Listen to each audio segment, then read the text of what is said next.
Okay, so get ready because today we are diving into some fascinating concepts about the mind and reincarnation. Okay.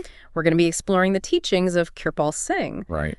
He was a spiritual master who uses really vivid language to explain some pretty complex ideas. Yeah. We've got some excerpts from his book, Spiritual Elixir. Okay.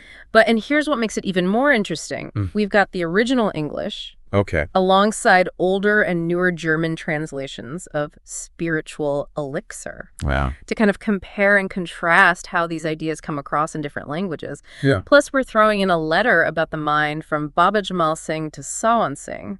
Okay. You ready to jump in? I am ready. Let's do it. Okay, so one of the things I love about Kirpal Singh's writing is that he's not afraid of a good metaphor. Yeah. Right? He's a master of them, I think. He really is. For example, he compares chit, which is the mind's ability to receive impressions. Okay. Like think of everything that you see, hear, experience every single day. Right. He compares that to a lake. Okay, I'm picturing a lake. Yeah. This placid, still lake. And then yeah. what? Well, Kirpal Singh talks about how all these streams are flowing into the lake, Okay. and these represent the constant influx of impressions. Oh, so it's not so still. No, not at all. Oh. It's a constant flow. Yeah, and that feels very relevant to, modern life. Totally. Right. I mean, Well- we are just bombarded with information Yes. from the moment we wake up Seriously. to the minute we finally pry our phones out of our hands at night. It's exhausting. It is. And it's not just a peaceful little flow either. Oh, really? The newer German translation uses a word that really emphasizes the force behind this influx. Okay, what word? Einströmen, Okay.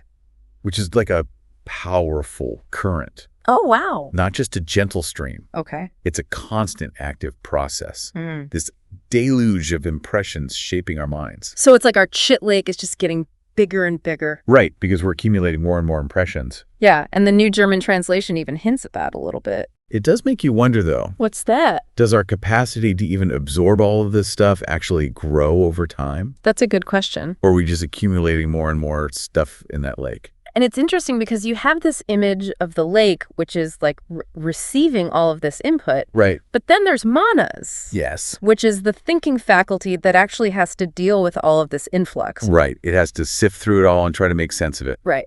So how does Kirpal Singh explain manas? So in his work Anurag Sagar, he compares manas to something riding the waves that chit creates. Oh, wow. Okay. It's like the mind is surfing on top of all these impressions. So our thoughts are like waves. Yeah, constantly in motion. And that breeze of our consciousness, that's what keeps them going. Exactly. It's what propels those waves. It's such a powerful image. It is, isn't it? But it also makes you think, if our minds are this restless ocean, how do we ever find a moment of peace? That is the million-dollar question. Right? And that's where focused awareness comes in, which is what Kirpal Singh emphasizes. Okay. It's about learning to ride those waves without getting completely swept away. Yeah. Which is way easier said than done. Oh, absolutely. Yeah, It's a lifelong practice for sure. definitely. So we're trying to surf these waves of thought without wiping out. Right. And then in all of this, we have Buddhi, Yes. which Kirpal Singh calls the grand arbiter. That's like the wise judge presiding over all the chaos. Okay, I like that. So Buddhi, is that part of us that tries to make sense of those waves of thought, right? Our intellect, our decision maker. Exactly. Buddhi steps in and tries to make some sense of it all. And this is where those subtle differences in translation get really interesting. They do, don't they? The older German translation Yeah. uses a word that means power of understanding Okay. when it's describing Buddhi. Interesting. But then the newer German translation uses faculty of understanding. Do you see how that small shift changes things? I do. It's is intellect a powerful force we wield, or is it more like a tool, a faculty we use? Exactly. It's a subtle but important distinction. And Kirpal Singh in the original English actually uses the word faculty, Right. which I think kind of leans more towards that scalpel analogy. Concise, discerning. Right. It suggests a more neutral approach to problem solving, wouldn't you say? I think so. It's not about forcing our will on the situation, Right. but about observing, understanding, and then choosing a course of action. Okay, so far we've got this lake of chit, the waves of manas, and this discerning Buddhi. Trying to keep everything afloat. Yeah, to keep everything afloat. But of course, we can't forget about the ego. Oh no, the ego always wants to make an appearance. Right. Kirpal Singh calls this ahamkar. Look at me. Part of the mind. Yes, that part of us that wants to take credit for everything. Right, wants all the praise and recognition. And this is another place where those German translations offer some interesting insights.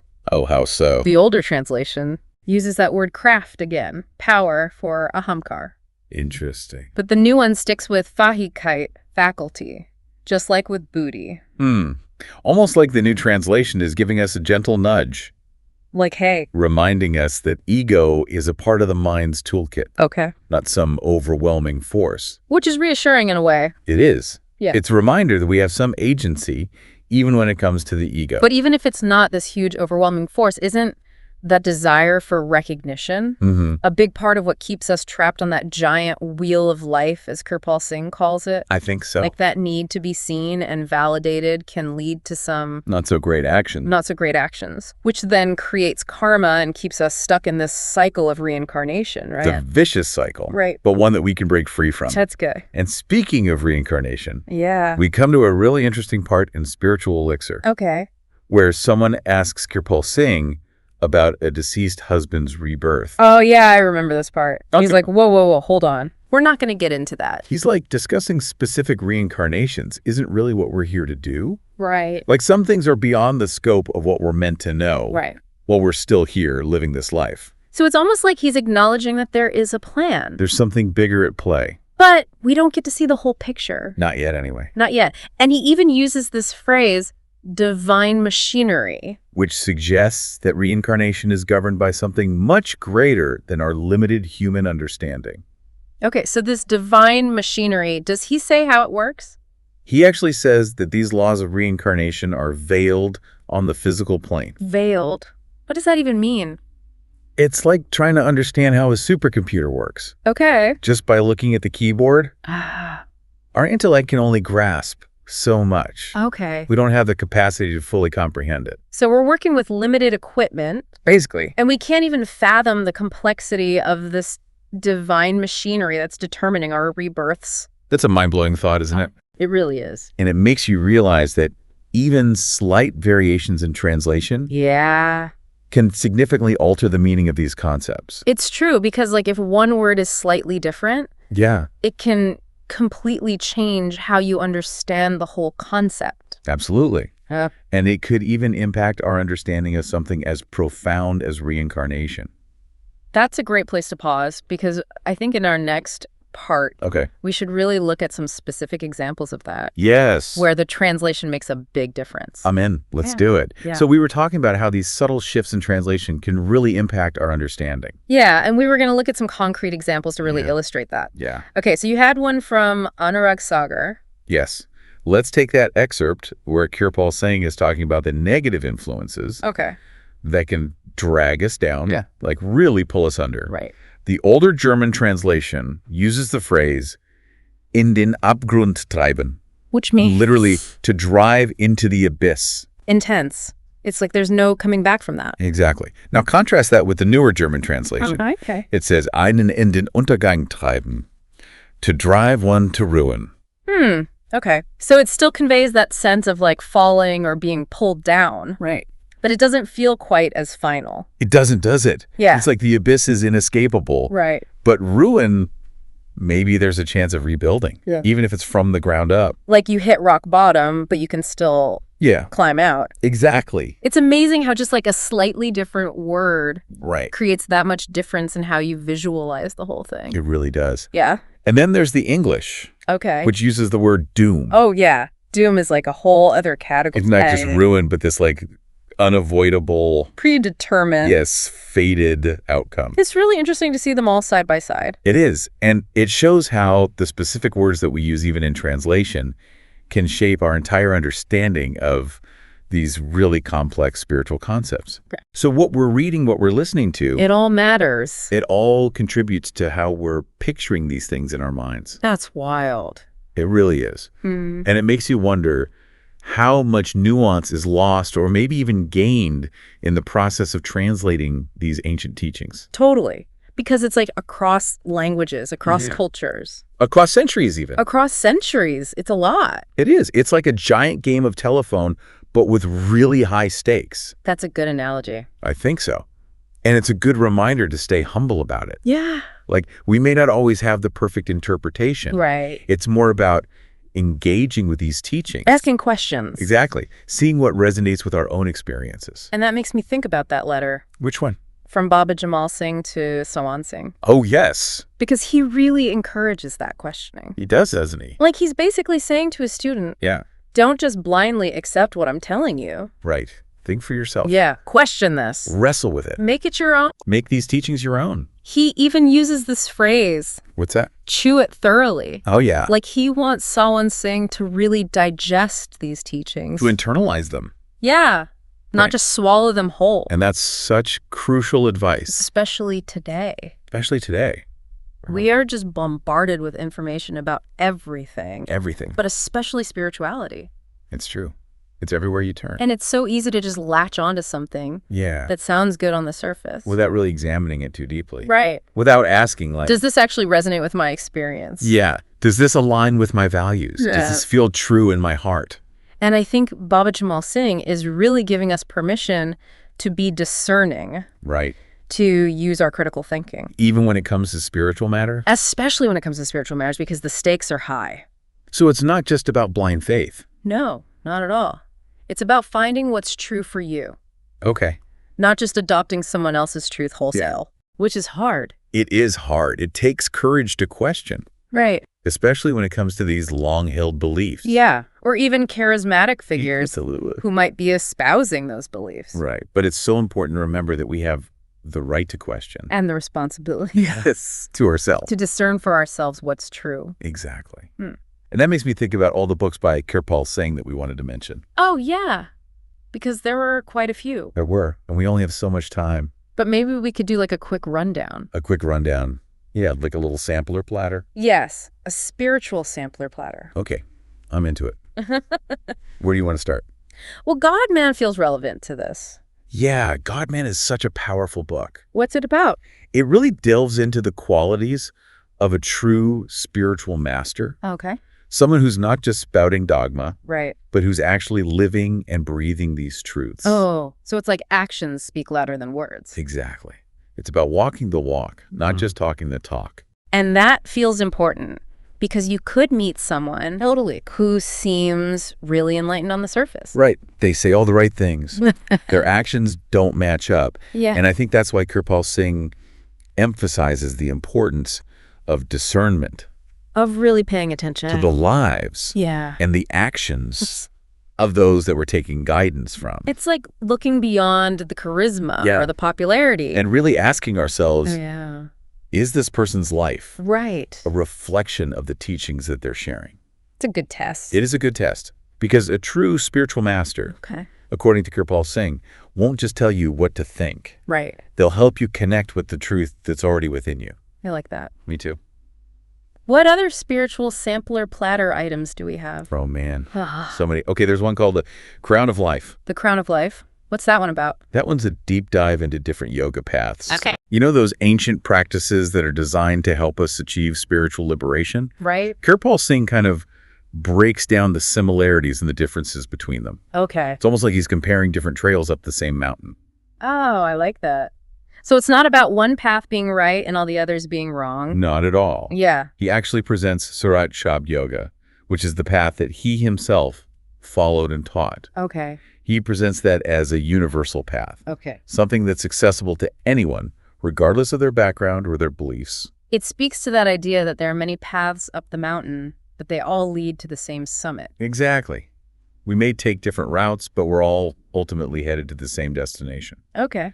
And it seems like Kirpal Singh was really dedicated to making these teachings as clear and accessible as possible. Yeah. He wanted people to connect with these ideas on a personal level. Not get bogged down in dogma. Right. To experience them for themselves rather than just getting lost in rituals or dogma. So direct experience was key for him. Absolutely direct experience over everything.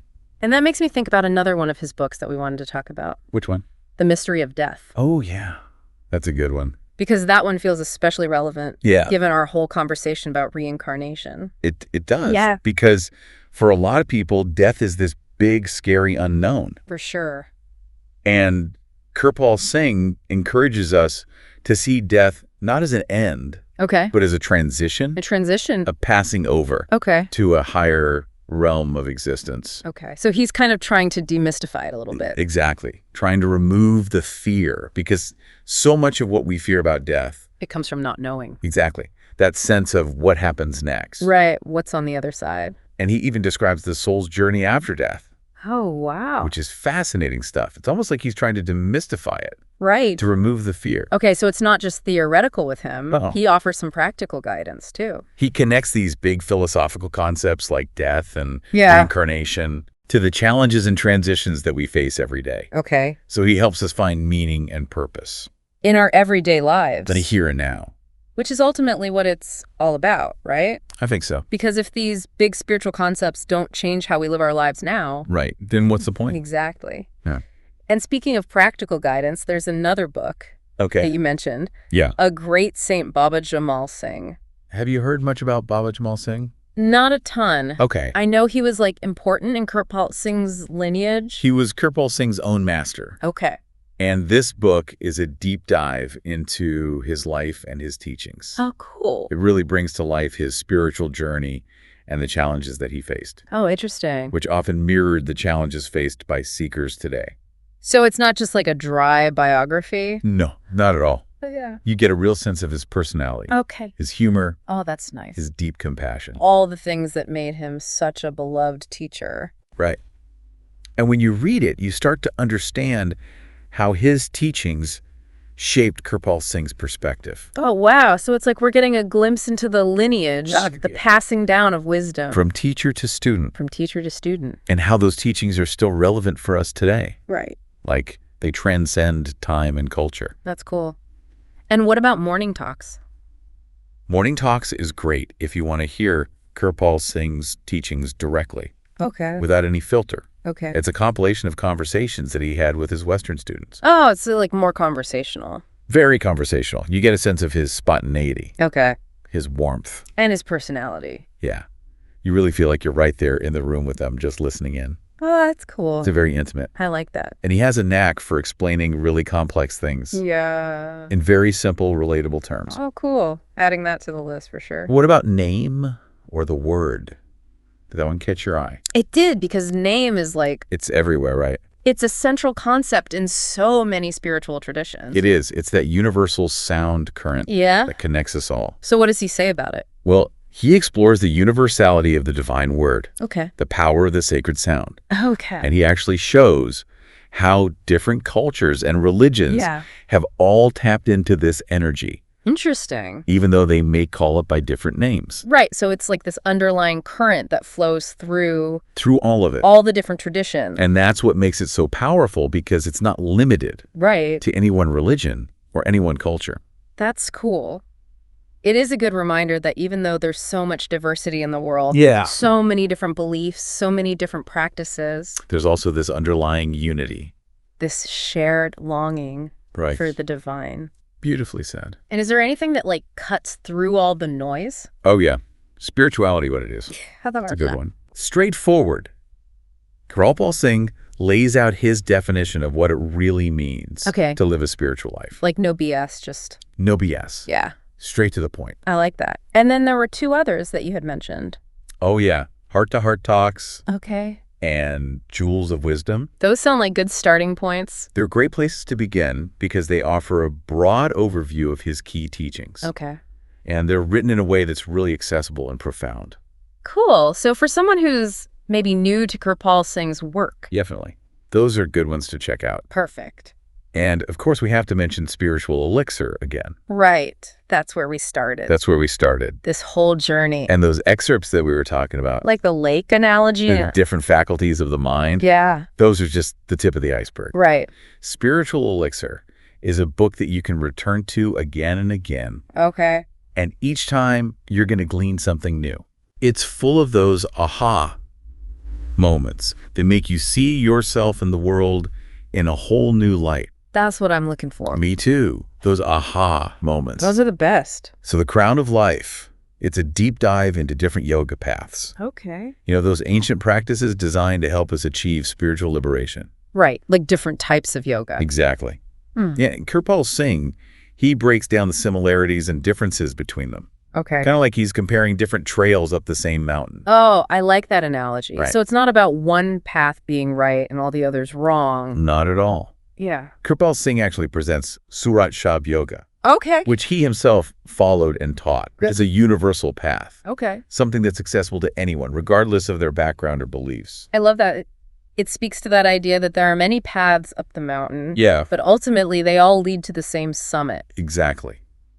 We may take different routes, but we're all ultimately headed to the same destination. I like that. And this focus on direct experience. Yeah. Makes me think about another one of his books, Which one is that? The Mystery of Death. Oh, yeah. Because for a lot of people, death is this big, scary unknown. It is. Right. It's the great mystery. So what does he say about it? Well, he encourages us to see death not as an end, Okay. but as a transition, A transition to, a passing over, okay, to a higher realm of existence. a higher realm. Okay. He even describes the soul's journey after death. Oh, wow. Does he really? Which is fascinating stuff. So it's not just theoretical. I know. He's like, here's what happens. He lays it out there. Wow. And it's almost like by doing that, he's trying to remove the fear. That makes sense. Because so much of what we fear about death comes from not knowing. Right. What's on the other side? Exactly. Like if we knew what to expect, Yeah. maybe it wouldn't be so scary. Maybe not. And he connects these big philosophical concepts like death and reincarnation Oh, okay. to the challenges and transitions that we face every day. So it's not just theoretical, it's practical too. Very practical. He helps us find meaning and purpose in the here and now. Which ultimately is what it's all about, right? I think so. Because if these big spiritual concepts don't change how we live our lives now, Yeah. If it doesn't change our everyday experience. then what's the point? Exactly. And speaking of practical guidance, you had mentioned another book, Okay. Which one? A Great Saint Baba Jamal Singh. Oh, yes. Have you heard much about Baba Jamal Singh? Not a ton. I know that he was important in Kirpal Singh's lineage. He's Kirpal Singh's master. Okay. And this book is a really beautiful deep dive into his life and his teachings. Oh, cool. It really brings to life his spiritual journey Okay. and the challenges that he faced. Which were probably many. They were. Right. And they often mirrored the challenges that seekers today face as well. That's interesting. So it's not just like a dry biography. No, not at all. You get a real sense of his personality, his Wow. humor, Oh, that's nice. his deep compassion. Kind of brings him to life a little bit more. It does. You feel like you know him by the time you finish the book. Oh, cool. And reading about his life, you start to understand how his teachings shaped Kirpal Singh's perspective. Yeah. It's really fascinating to see that lineage. Right, like that passing down of wisdom From teacher to student. from teacher to student. It's really beautiful. And it makes you appreciate how those teachings are still relevant for us today. They transcend time and culture. They really do. It's Yeah. amazing. It is. And then we also wanted to touch on morning talks. Yeah. Yeah. If you want to hear Kirpal Singh's teachings directly, without any filter, Okay. Morning Talks is the way to go. What is that? It's a compilation of conversations that he had with his Western students. Oh, cool. So it's more conversational. Very conversational. Like you're in the room with them. You really feel like you're right there just listening in. That's cool. It's very intimate. Yeah. And he has a way of explaining really complex concepts Yeah. in really simple, relatable terms. Oh, wow. Okay, adding that to my list. It's a good one. What about Naim or the word? Name or the word? Well, name is like, It's everywhere. it's everywhere. It's a central concept in so many spiritual traditions. So many different spiritual traditions. Right. What does he say about it? Well, he explores the universality of the divine word Okay. and the power of the sacred sound. Okay. And he actually shows how different cultures and religions Right. have all tapped into this energy, No, interesting. even though they may call it by different names. Yeah, they might use different words for it. Exactly. But they're all talking about the same thing. They are. It's like this underlying current that flows through all the different traditions. I love that. That's a beautiful way to put it. It's a good reminder that even though there's so much diversity in the world, Yeah. so many different beliefs, so many different practices, Right. there's also this underlying unity, Yeah. this shared longing for the divine. Beautifully said. And is there anything that like really cuts through all the noise Yeah. There's a book called Spirituality, What It Is. Spirituality, what it is. Yeah. Okay, straightforward. Straightforward. Kirpal Singh just lays out his definition of what it means to live a spiritual life. I like that. No BS, just... No BS, just straight to the point. And then you had mentioned a couple of others as well. Heart-to-heart talks and jewels of wisdom. Okay. Those sound like good starting points. They are. If you're new to Kirpal Singh's work, those are great places to begin. Okay. They offer a really broad overview of his key teachings, Cool. and they're written in a way that's both accessible and profound. So anyone can pick them up and... Anyone can pick them up and dive right in. And then, of course, there's Spiritual Elixir, which is where we started this whole journey. That's where we began. And those excerpts that we discussed. The lake analogy, the different faculties of the mind, Yeah. those are just the tip of the iceberg. Right. There's so much more there. There's a lifetime of wisdom packed into that book. It's a book you can return to again and again, and each time you do, you'll probably glean something new from it. I like that. It's like a lifelong companion. Exactly. A Right. spiritual companion. So this has been so great It has been fun. to really delve into Kirpal Singh's work. Yeah, he's a fascinating teacher. He is, and it just makes you realize that there's so much out there to learn There is always more to learn and explore. and explore. It's a lifelong journey. Well said. This has been a lot of fun. Thanks for having me. Thank you for being here. This was great.